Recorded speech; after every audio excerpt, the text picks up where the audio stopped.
Alrighty, so we're on to number 19. So in 19, it's a little bit different because now we are given one of the angles. So this is going to be our point of reference this time, and that's how we're going to decide which sides are which. So this H side is our hypotenuse because it's the farthest away from this 90-degree angle. It does not touch the 90 degrees, so this is my hypotenuse. The side that's closest to my angle is my adjacent.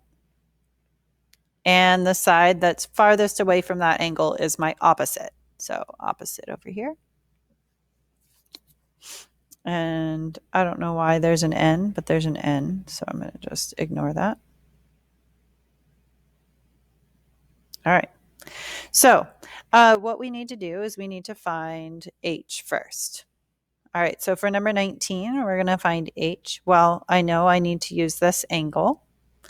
The side that my H is my hypotenuse. And then the other thing that has a number is my adjacent.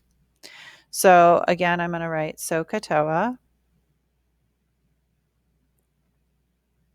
And then I'm going to identify what I have. So because I'm looking for my hypotenuse, I'm going to identify that as an important piece of this triangle.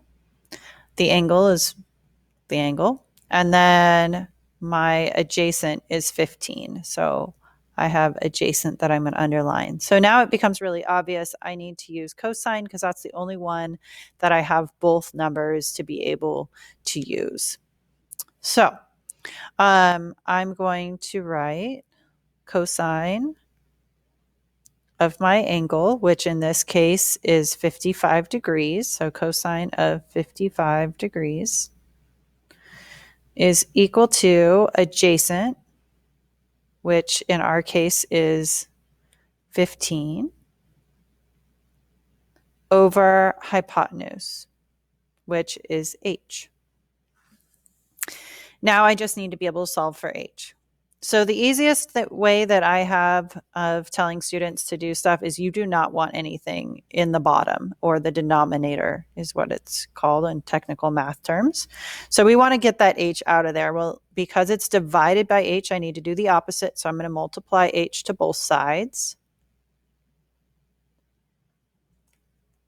That makes it so that this h cancels out that h.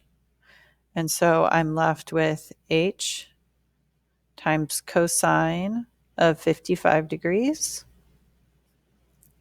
is equal to 15. And then I need to get rid of this cosine of 55 degrees because I really want my h all by itself, because that's the whole point of this, is to find out what h is equal to. Well, because it's h times cosine of 55, all I need to do is divide by cosine of 55. Yes, you can divide by that whole thing at once. And I, of course, whatever I do to one side, I need to do to both.